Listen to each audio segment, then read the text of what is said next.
നമസ്കാരം. ശബരിമല വീണ്ടും വിവാദങ്ങളിൽ നിന്ന് ഒഴിയുന്നില്ല എന്നുള്ളതാണ് ഓരോ ദിവസവും പുറത്തു വരുന്ന വാർത്തകൾ സൂചിപ്പിക്കുന്നത്. ഏറ്റവും ഒടുവിലായി സ്വർണ്ണക്കൊള്ള വിവാദത്തിന് ശേഷം ഇപ്പോൾ മേൽശാന്തി നിയമനവുമായി ബന്ധപ്പെട്ട വിവാദമാണ് വാർത്തകളിൽ ഇടം പിടിക്കുന്നത്. ഇന്നലെയാണ് ഇത് സംബന്ധിച്ച സുപ്രധാനമായൊരു വാർത്ത മലയാളത്തിലെ ഒരു പ്രമുഖ സാറ്റലൈറ്റ് ചാനൽ പുറത്തുവിട്ടത്.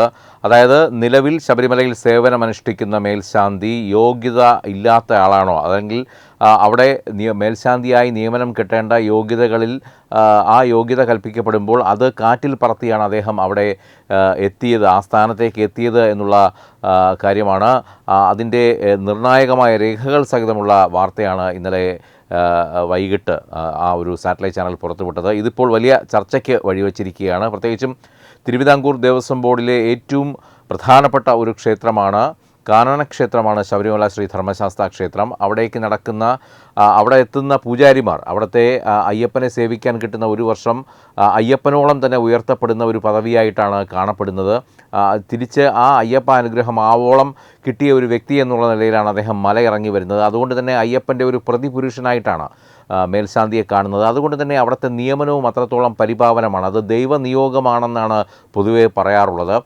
പക്ഷേ നമുക്കറിയാം, അവിടെ തുലാമാസത്തിൽ എല്ലാ തുലാമാസത്തിലുമാണ് വൃശ്ചിക മാസം മുതൽ അടുത്ത തുലാം വരെയുള്ള മേൽശാന്തിമാരുടെ ഒരു തീരുമാനം, ഒരു നറുക്കെടുപ്പ് സന്നിധാനത്ത് നടക്കുന്നത്. അതിനുവേണ്ടി മേൽശാന്തിമാർക്ക് അപേക്ഷിക്കുമ്പോൾ അവർക്ക് കൽപ്പിക്കപ്പെടുന്ന ചില അടിസ്ഥാന യോഗ്യതകളുണ്ട്. അതിലേറ്റവും പ്രധാനപ്പെട്ടത് 10 വർഷം 3 നേരം പൂജ ചെയ്യുന്ന ക്ഷേത്രത്തിൽ പൂജാരിയായിരിക്കണമെന്നുള്ളതാണ്. അതായത് 3 പൂജകളുള്ള ക്ഷേത്രത്തിൽ, തിരുവിതാംകൂർ ദേവസ്വം ബോർഡിൻ്റെ ക്ഷേത്രത്തിൽ 10 വർഷത്തോളം സേവനം അനുഷ്ഠിക്കണമെന്നിരിക്കെയാണ് അത് ആ ഒരു യോഗ്യതയിൽ ഒരു കൃത്രിമത്വം കാണിച്ചുകൊണ്ടാണ് നിലവിലെ മേൽശാന്തിയായിട്ടുള്ള ED പ്രസാദ് ആ ചുമതലയിൽ എത്തിയിട്ടുള്ളത് എന്നാണ് ഈ ചാനൽ പുറത്തുവിട്ട വാർത്ത.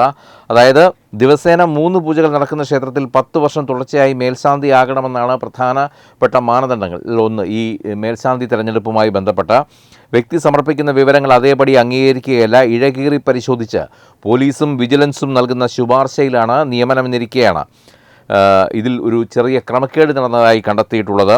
ED പ്രസാദ് വ്യാജരേഖ ചമച്ചതിൽ കൊച്ചിൻ ദേവസ്വം ബോർഡ് അധികൃതരുടെ ഒത്താശ ഉണ്ടായെന്നും തെളിവുകൾ വ്യക്തമാക്കുന്നുണ്ട്. മേൽശാന്തിയാകാനുള്ള അപേക്ഷയിൽ ED പ്രസാദ് എഴുതി നൽകിയിരിക്കുന്നത് ഇങ്ങനെയാണ്. വിവിധ ക്ഷേത്രങ്ങളിലെ 15 വർഷക്കാലത്തെ മേൽശാന്തി പരിചയമാണ് വിവരിക്കുന്നത്. ഇതിൽ 2 കാലഘട്ടങ്ങളിൽ കൊച്ചിൻ ദേവസ്വം ബോർഡിന് കീഴിലെ ചോറ്റാനിക്കര ക്ഷേത്രത്തിൽ മേൽശാന്തിയായിട്ടുണ്ടെന്നാണ് ED പ്രസാദ് തിരുവിതാംകൂർ ദേവസ്വം ബോർഡിന് സമർപ്പിച്ച രേഖകളിൽ പറയുന്നത്. കൊച്ചി ദേവസ്വം അസിസ്റ്റന്റ് കമ്മീഷണർ 2 തവണ നൽകിയ അനുഭവ പരിചയ റിപ്പോർട്ടിലും ഇത് ശരിവെക്കുന്നുണ്ട്. ചോറ്റാനിക്കരയിൽ 2 ക്ഷേത്രങ്ങളാണുള്ളത്. നിത്യേന 3 പൂജ നടക്കുന്ന മേൽക്കാവും 2 പൂജ നടക്കുന്ന കീഴ്ക്കാവും. ED പ്രസാദ് മേൽശാന്തിയായിരുന്നത് കീഴ്ക്കാവിലാണ്.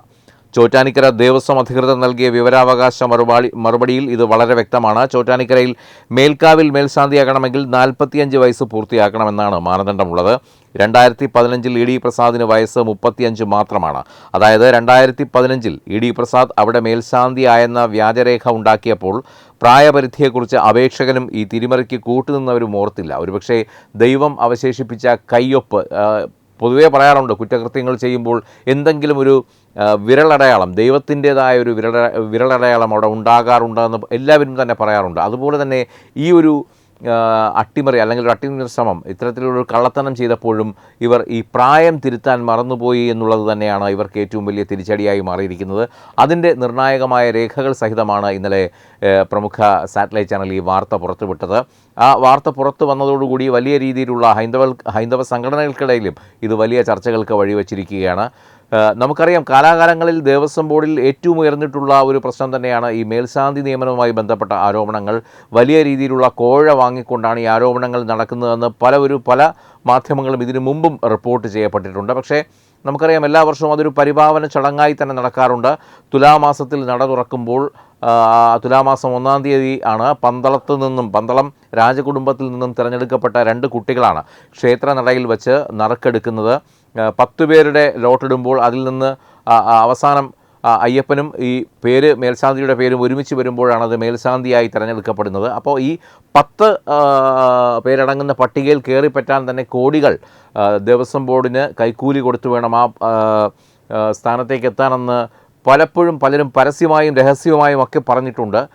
അതിപ്പോൾ ഒന്നുകൂടി വ്യക്തമാവുകയാണ് ഇതിൽ വലിയ രീതിയിലുള്ള അഴിമതി നടക്കുന്നുണ്ട് എന്നുള്ള കാര്യത്തിൽ. അങ്ങനെയെങ്കിൽ അടിസ്ഥാന യോഗ്യത പോലും ഇല്ലാതെ ഒരാൾ എങ്ങനെയാണ് ഈ ദേവസ്വം ബോർഡിൻ്റെ ക്ഷേത്രത്തിൽ, പ്രധാനപ്പെട്ട ക്ഷേത്രത്തിൽ, ശബരിമല പോലെ ചടങ്ങുകൾക്കും ആചാരാനുഷ്ഠാനങ്ങൾക്കുമൊക്കെ വളരെ പ്രാധാന്യം നൽകുന്ന ഒരു ക്ഷേത്രത്തിൽ എത്തിയത് എന്നുള്ളത് വലിയൊരു ചോദ്യചിഹ്നമായി തന്നെ ഉയരുകയാണ്. മാത്രമല്ല ഈ സ്വർണ്ണക്കുള ഉൾപ്പെടെയുള്ള കാര്യങ്ങളിൽ ദേവസ്വം ബോർഡ് ഇപ്പോൾ തന്നെ വലിയ രീതിയിൽ അധിക്ഷേപങ്ങൾ കേട്ടുകൊണ്ടിരിക്കുകയാണ്. വലിയ രീതിയിൽ ചോദ്യങ്ങൾ ദേവസ്വം ബോർഡിന് എതിരെ ഉയരുന്ന ഒരു സമയമാണ്. അതേ സമയത്ത് തന്നെയാണ് ഇത്തരത്തിലൊരു വാർത്ത കൂടി പുറത്തു വരുന്നത്. ഈ വാർത്തയുടെ ഒരു മറുവശം കൂടിയുണ്ട്. കാര്യം ഈ പ്രമുഖ ചാനലിന് ഈ വാർത്ത നൽകിയത് മുൻ ദേവസ്വം ബോർഡ് പ്രസിഡന്റ് കൂടിയായിരുന്ന അഡ്വക്കേറ്റ് എ പത്മകുമാർ ആണെന്ന് പറയപ്പെടുന്നു. അങ്ങനെയെങ്കിൽ പത്മകുമാർ കഴിഞ്ഞ ദിവസം അദ്ദേഹത്തെ സ്വർണ്ണക്കൊളയുമായി ബന്ധപ്പെട്ട പാർട്ടിയിൽ നിന്ന് നീക്കം ചെയ്യുമ്പോൾ അദ്ദേഹം ചില സുഹൃത്തുക്കളോട് പറഞ്ഞിരുന്നു, വലിയ നിർണായകമായ തെളിവുകൾ താൻ അടുത്ത ദിവസം പുറത്തുവിടും, വലിയ ഇതിലും വലിയ ആരോപണങ്ങൾ തൻ്റെ പക്കലുണ്ട് എന്നുള്ള തരത്തിലൊക്കെ അദ്ദേഹം പറഞ്ഞിരുന്നു. ശരിക്കും അങ്ങനെയെങ്കിൽ അത് സത്യമായിരിക്കുകയാണ്. പത്മകുമാർ ഇപ്പോൾ പുറത്തുവിട്ടിരിക്കുന്ന ഈ ഒരു തെളിവ് വലിയ നിർണായകമായൊരു തെളിവ് തന്നെയാണ്.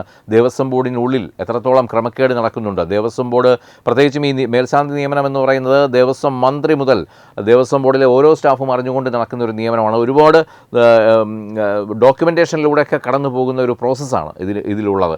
അതുമാത്രമല്ല, ഇത്തരത്തിൽ ശബരിമല പോലുള്ള ക്ഷേത്രത്തിൽ നിയമിക്കുന്ന മേൽശാന്തി ആയതുകൊണ്ട് തന്നെ ഈ പറഞ്ഞതുപോലെ പോലീസും വിജിലൻസും ഒക്കെ വലിയ രീതിയിലുള്ള പരിശോധന നടത്തിയ ശേഷമാണ് ഈ പട്ടികയിലേക്ക് ഇടം പിടിക്കുന്നത് പോലും. അങ്ങനെയെങ്കിൽ എന്തുകൊണ്ട് ഈ പോലീസിനെയും വിജിലൻസിനെയും ഒക്കെ കബളിപ്പിച്ചതാണോ മലപ്പുറം, അതോ അവരുടെയൊക്കെ ഒത്താശയോടുകൂടിയാണോ ഈ പട്ടികയിൽ ഇടം പിടിച്ചത് എന്നുള്ള ഒരുപാട് ചോദ്യങ്ങൾ ഈ ഒരു ഘട്ടത്തിൽ ഉയരുന്നുണ്ട്. ഇതിനൊക്കെ ദേവസ്വം ബോർഡും ബന്ധപ്പെട്ടവരുമൊക്കെ വരുന്ന ദിവസങ്ങളിൽ മറുപടി പറയേണ്ടി വരും. സ്വർണ്ണക്കൊള്ള വിവാദം ഒരു വഴിക്ക് പോകുമ്പോഴാണ് സമാന്തരമായി ഇപ്പോൾ ഈ ഒരു മേൽശാന്തി നിയമനവുമായി ബന്ധപ്പെട്ട ഒരു വിവാദം കൂടി വരുന്നത്. എന്തായാലും മണ്ഡലകാലം തുടങ്ങാൻ ഇനി 3-4 മാസം മാത്രമാണ് ബാക്കിയുള്ളത്. ഈ സമയത്ത് ഈ ഒരു വിവാദം കൂടി വരുമ്പോൾ എന്താണ് ശബരിമലയിലെ വരാൻ പോകുന്ന ദിനങ്ങൾ എന്നുള്ളത് ഭക്തരെ സംബന്ധിച്ചിടത്തോളം വളരെയധികം ആശങ്ക ഉളവാക്കുന്ന കാര്യമാണ്.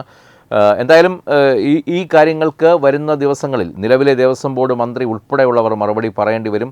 അത് എന്താണെന്നുള്ളത് നമ്മൾ കാത്തിരുന്ന് തന്നെ കാണേണ്ടി വരും. വെബ് ഡെസ്ക് തത്വമൈ ന്യൂസ്. HIV അണുബാധ സന്തോഷപൂർണമായ ഒരു ജീവിതത്തിന് തടസ്സമല്ല. HIV അണുബാധയ്ക്ക് ഫലപ്രദമായ ചികിത്സ ഇന്ന് ലഭ്യമാണ്. ഇതിന് യഥാസമയം അണുബാധ കണ്ടെത്തുന്നതും കാലേക്കൂട്ടി ചികിത്സ നടത്തേണ്ടതും അത്യാവശ്യമാണ്.